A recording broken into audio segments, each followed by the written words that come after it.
Você é uma pessoa nervosa, né, Paulinha? Pois então, eu também sou. Você não tem paciência? A minha também é curta. Eu tenho paciência, sim, mas é curta, não é muito grande.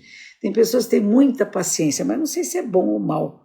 Às vezes, ter muita paciência, a pessoa acaba até sendo muito mole na vida, né? E a nossa impaciência, muitas vezes, tem a ver com a nossa esperteza mental.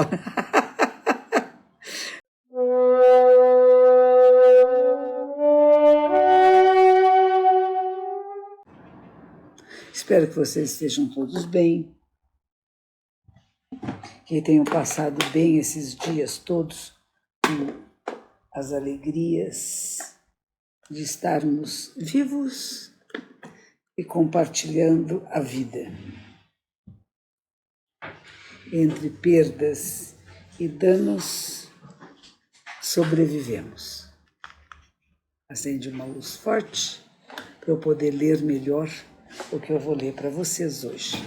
Hoje é segunda-feira, para quem não sabe, a minha cachorrinha veio aqui do lado me cumprimentar. Ela chama Pit Pam Pam. Hoje é segunda-feira, é o dia em que eu leio à noite. Eu tenho o programa da Rádio Vibe Mundial às 7h30, que termina às 8 horas. Venho correndo da rádio, que é aqui perto da Paulista, para poder fazer essa leitura com vocês do Shobogenzo, que é o livro do mestre Dogen Zenji Sama, que é considerado um dos livros mais importantes do nosso fundador da ordem no Japão. Então, espero que estejam todos vocês bem e estejam dispostos a poder estudar o Dharma, ler, ouvir e entender. E praticar e colocar em prática na sua vida. Isso que a gente chama de estudar, né? Não é apenas que eu pego palavras e as repito e as memorizo, ou que leio muitos assuntos, porque às vezes a gente pensa que isso, né? Se eu ler muitos textos, eu estudei bastante. E é uma certa diferença na prática do Zen Budismo, na nossa proposta da vida Zen, que é uma diferente maneira de estudar, né? É uma maneira de você compreender com intimidade, de dentro para fora, o que é o Dharma de Buda e como ele possa estar manifesto na nossa vida diária.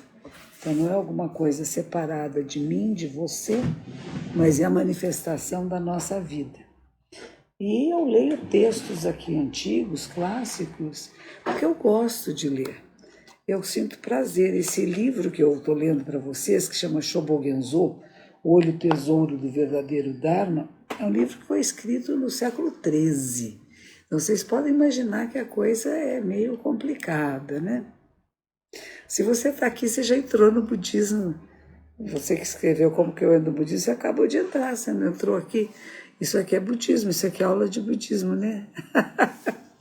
Calma e mais calma, né, monja? É isso aí. Eu preciso me acalmar sempre.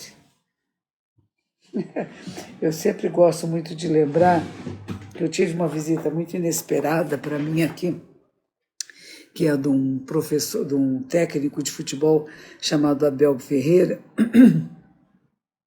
e que ele disse que havia uma psicóloga num dos times que ele trabalhou que disse para ele que ele precisava ouvir os vídeos da monja para se acalmar. Agora imagine se ele visse eu brava, né? Você está estressado? Que bom, Felipe, é bom ficar estressado. Eu adorei a Argentina ser campeã. O Messi é tão bonito. Você via que quando ele fazia gols, ele fazia ele não dava gritos. Quando ele fez aquele pênalti, depois assim, pôs a linguinha para fora. Ai, você perdeu seu irmão aonde, né? Você está perdido, é que você não sabe onde é que ele está, né? Ele morreu, ele está vivo, ele saiu de casa, ele sumiu. Você é uma pessoa nervosa, né, Paulinha? Pois então, eu também sou. Você não tem paciência? A minha também é curta. Eu tenho paciência, sim, mas é curta, não é muito grande. Tem pessoas que têm muita paciência, mas não sei se é bom ou mal. Às vezes, ter muita paciência, a pessoa acaba até sendo muito mole na vida, né? E a nossa impaciência muitas vezes tem a ver com a nossa esperteza mental. Eu estou no vídeo do show de uma música do Vintage, Eba! Os ensinamentos de hoje, eles se chamam Yuibutsu Yobutsu. Mas primeiro a gente vai fazer a precezinha de abertura. Vamos começar com o japonês hoje. Mujo Jinjin Mimyo no Hoa Hyakusen Mango Nan Sogu Ga Konken Mon Tokujuji Gange Nyorai Shinjitsugi. O Dharma incomparavelmente profundo, infinitamente sutil, é raramente encontrado, mesmo em centenas de milhões de anos. Agora podemos vê-lo, ouvi-lo e compreendê-lo, que possamos completamente clarificar o verdadeiro significado dos ensinamentos do Tathagata. Muito bem-vindas e bem-vindos. E aqui estamos nós para ler esse texto. Vou ver quantos de vocês vão embora, hein? Eu sei que eu sempre começo isso com 1.500 pessoas e a gente termina com menos, mas eu não me importo, porque eu estou aqui para ler uma coisa que me dá prazer, que eu gosto, e eu compartilho com vocês.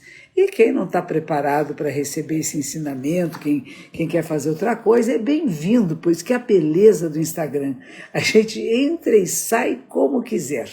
E não tem um que é melhor porque ficou e um pior porque saiu. A nossa vida é movimento e transformação.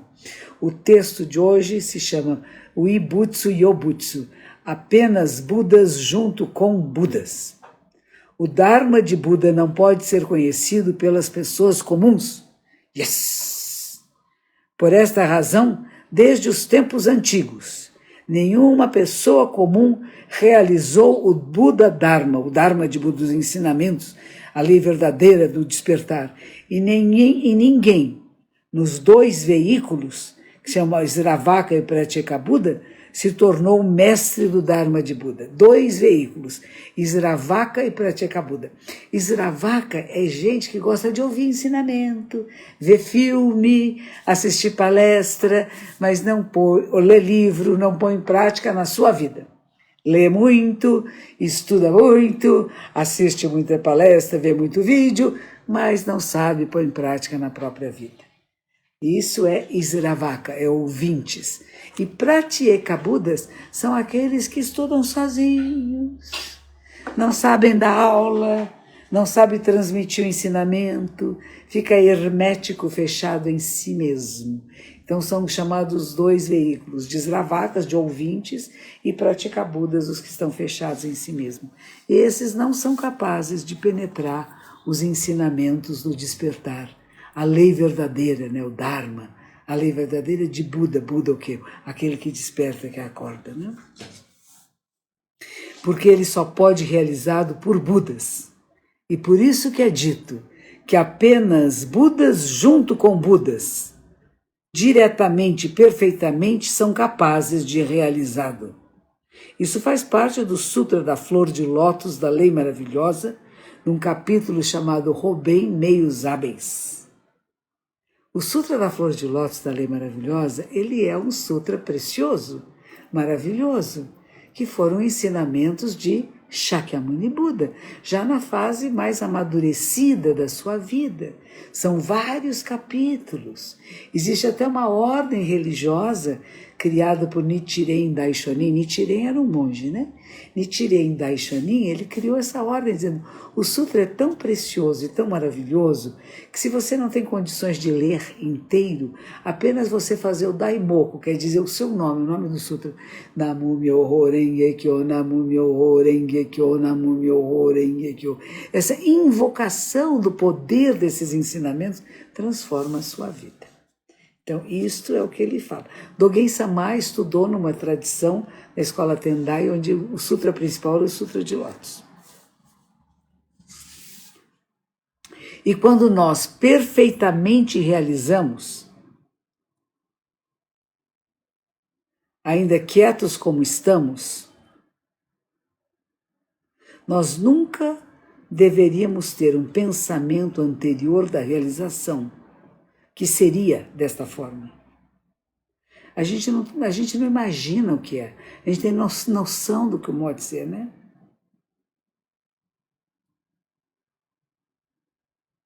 E mesmo que nós tenhamos imaginado, ela não é a realização, porque ela que seja compatível com a imaginação.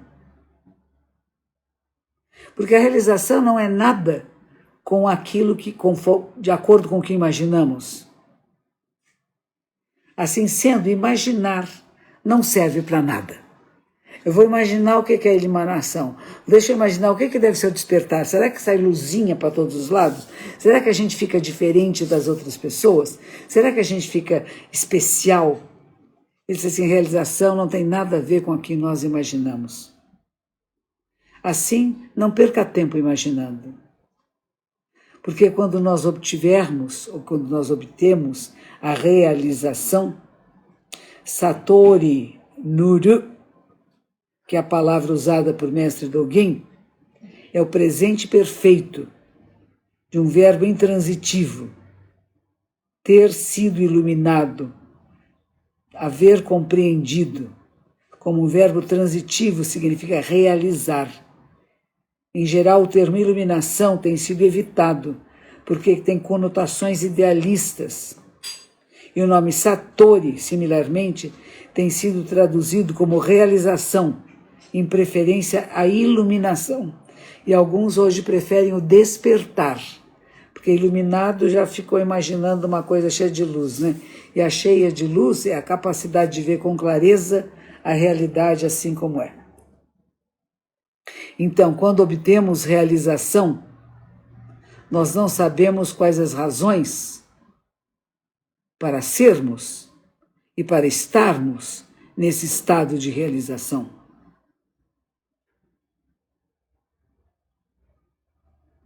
É bem interessante, né? Quando nós somos iluminados e despertos, nós não sabemos por que razões nós fomos iluminados, fomos despertos. Vamos refletir sobre essa frase. Se nós pensamos anterior à realização, que seria assim ou seria assado, não terá nenhum uso, não servirá para nada para a nossa realização. É como alguém que nunca deu um beijo, nunca beijou ninguém e fica imaginando, como é que será beijar? Será que é amargo? Será que é doce? Será que dói? Será que machuca? Eu lembro que o Eça de Queiroz dizia assim, cerraram os dentes. E a gente era criança, eu pensei, será que beijar é cerrar os dentes? Será que é uma mordida na boca do outro? Não é? Quem nunca beijou na vida, não adianta ficar imaginando como é que será que é um beijo, né? Só vai entender na hora que der um beijo ou receber um beijo, né? E é o que ele fala. Ter pensado anterior à realização, que vai ser assim ou de outra forma, não serve para a realização. Porque é diferente daquilo que nós tenhamos suposto. Em todos os nossos pensamentos miscelâneos anteriores,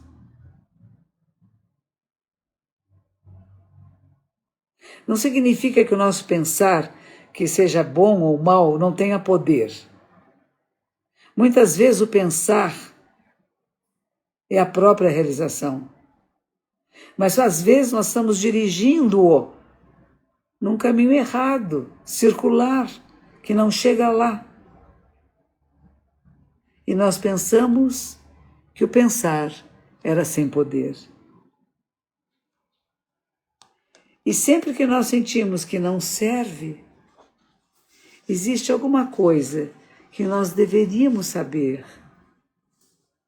e que nós talvez tenhamos tido medo de nos tornarmos pequenos. Porque temos medo de nos tornar pequenos. Nós tentamos ser melhores, em vez de realizar a nós mesmos no momento presente. Se a realização surge através da força de pensamentos anteriores à realização, seria uma realização não confiável, porque ela não depende, e ela veio através da transcendência do tempo anterior à realização. A realização é assistida apenas pela força da própria realização. Delusão, lembrem-se, é alguma coisa que não existe. Realização, lembre-se, é alguma coisa que não existe. Ai, que medo! Nem delusão, nem realização.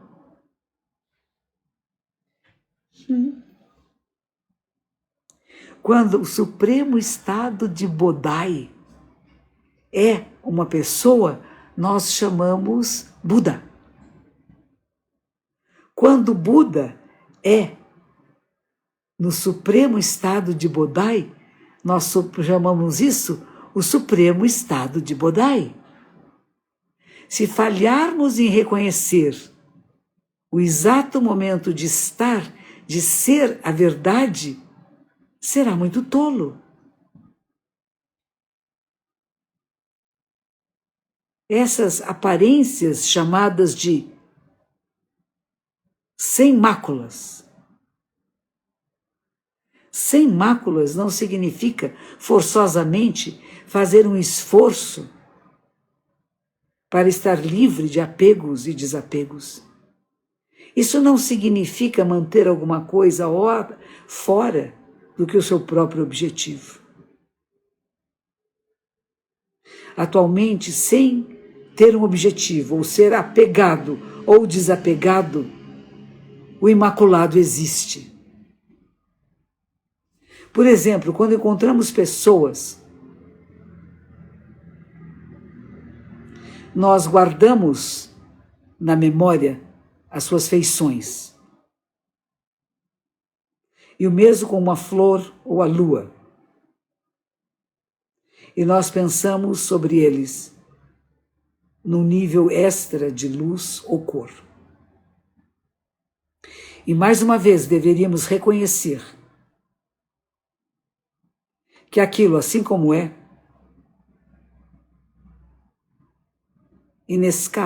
inescapável para a primavera, de ser simplesmente o espírito da primavera em si mesmo, como o outono, ser a beleza ou a feiura do outono em si mesmo. Mesmo que nós tentemos ser outras pessoas do que nós mesmos, nós somos apenas quem somos.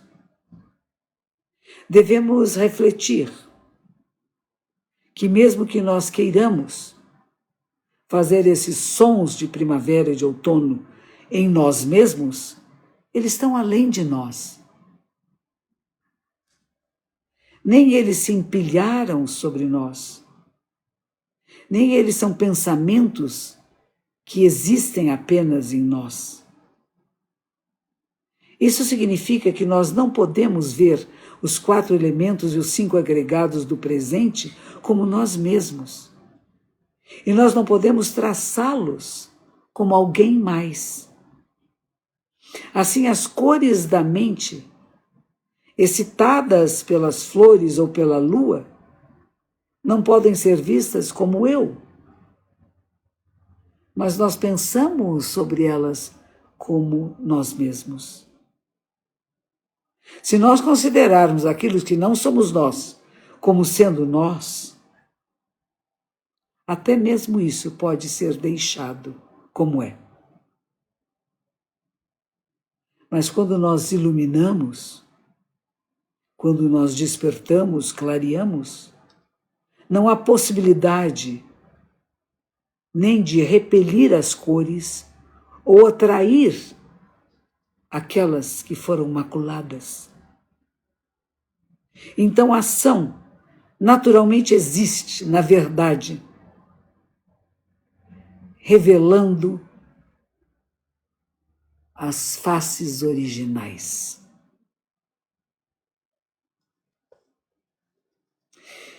Uma pessoa de antigamente, é o mestre Chosa Keishin, uma pessoa de antigamente disse que toda a terra é o nosso corpo Dharma, mas que não pode ser obstruído pelo Dharma corpo. Porque se for obstruído pelo Dharma corpo, mover o corpo, mesmo que fosse só um pouco, seria impossível. Deve haver uma maneira de se libertar do corpo.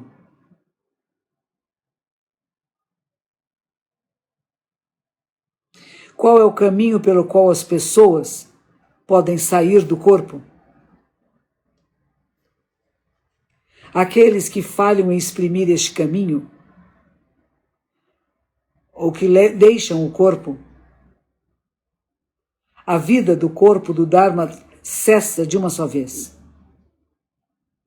E há muito eles se afundam no mar do sofrimento. Se nos fazem uma pergunta como essa, como deveríamos exprimi-la?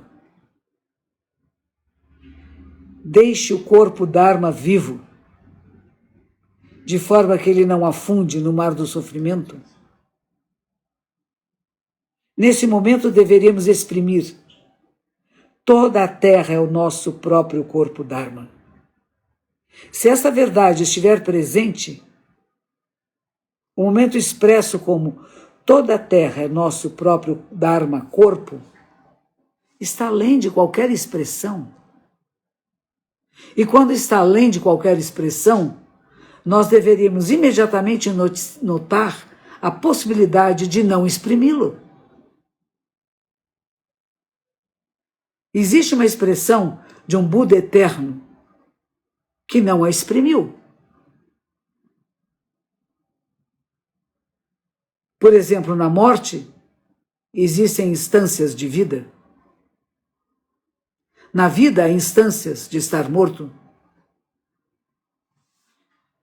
Existe o morto que está sempre morto.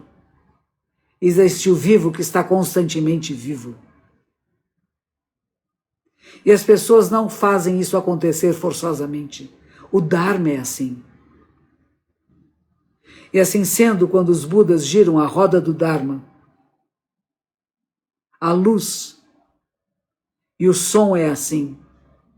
E nós deveríamos reconhecer que ao manifestar o corpo para salvar os seres, também é dessa forma. Este estado é chamado a sabedoria do não nascimento. Sua manifestação do corpo para salvar os seres é o seu salvar os seres ao manifestar o corpo. E quando nós mantemos este salvar, nós não vemos nenhum traço de manifestação. E quando nós observamos a manifestação, está livre de concernimentos sobre salvação. Nós deveríamos compreender, deveríamos ensinar, deveríamos experimentar o que é este dizer. E então o Buda Dharma é perfeitamente realizado. Nós ouvimos e pregamos, ambos, manifestar e o corpo assim como é, sendo a salvação. E aqui também, manifestar o corpo para salvar todos os seres, todo significa o mesmo.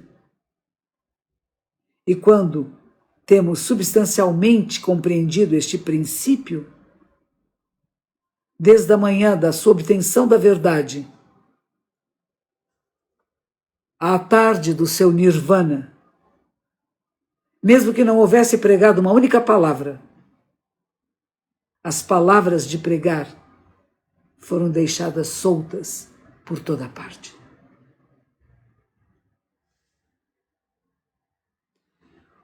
Um Buda eterno disse: toda a terra é o verdadeiro corpo humano. Toda a terra é o portal da libertação. Toda a terra é o olho de Vairochana. Toda a terra é o nosso próprio Dharma corpo. Muito bem, né?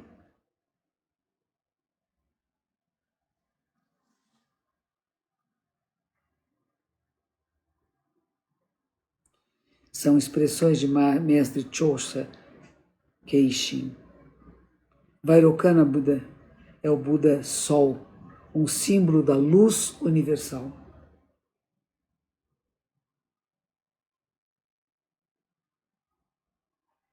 O ponto aqui é que o real é o corpo real. Nós devemos reconhecer que toda a Terra não é a nossa imaginação, é o corpo que é real. Gente, esse homem escreveu isso em 1200.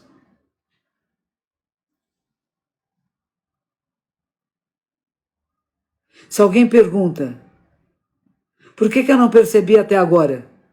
Nós deveríamos dizer, devolvo as minhas palavras de que toda a Terra é o real corpo humano. Uma pessoa que não pode compreender as palavras intelectualmente não merece ter as palavras. Por isso que ele diz, me devolva as palavras. Ou podemos dizer, aquilo que toda a Terra é o real corpo humano, nós sabemos dessa forma.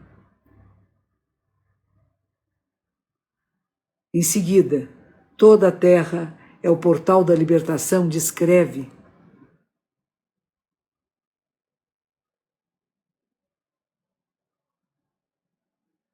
que não há nada além de se emaranhar ou abraçar.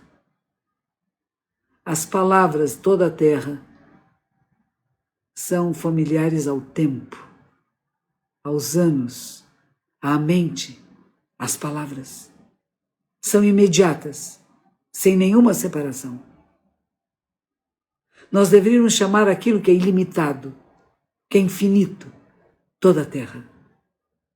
Se nós procurarmos entrar este portal de libertação ou tentarmos passar através dele, será absolutamente impossível. Por quê? Porque devemos refletir ao fazer a questão ou perguntar.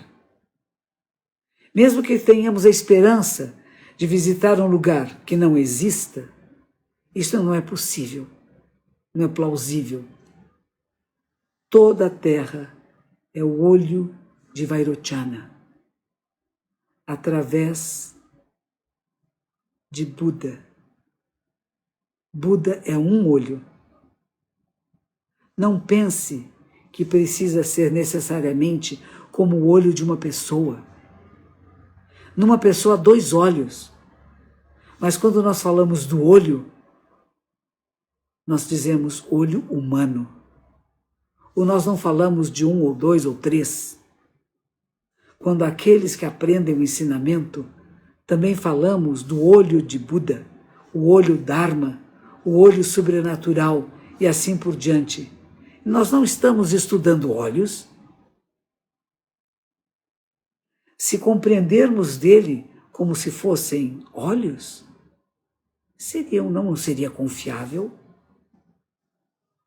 Nós deveríamos apenas ser informados que o olho Buda é um, e é que toda a Terra nele existe.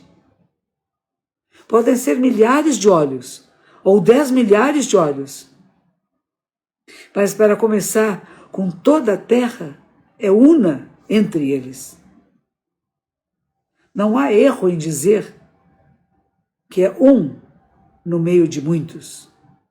E ao mesmo tempo, não é erro em reconhecer que no estado Buda existe apenas um olho. Olhos podem ser de muitas espécies. Há instâncias de 3 estarem presentes. Há instâncias de 1000 olhos estarem presentes. E há instâncias de 84.000 olhos estarem presentes. Só os ouvidos não deveriam ficar surpresos ao ouvir que o olho é assim. Em seguida, precisamos ouvir que toda a Terra é nosso próprio corpo Dharma. Procurar conhecer a nós mesmos é inevitável vontade de viver. Conhecer a nós mesmos é inevitável vontade de viver. Mas aqueles cujos olhos que veem a si mesmos são muito poucos. Apenas Budas conhecem esse estado. Aqueles outros não budistas e assim por diante, em vão consideram apenas o que não existe para ser eles mesmos. O que os Budas se chamam a si mesmos é apenas toda a terra, ou seja, em todas as instâncias, quer saibamos ou não saibamos, não existe uma terra plena que seja separada de nós mesmos.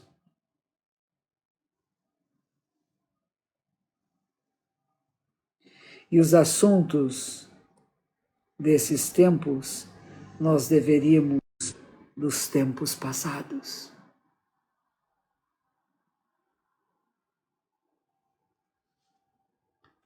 Em tempos antigos,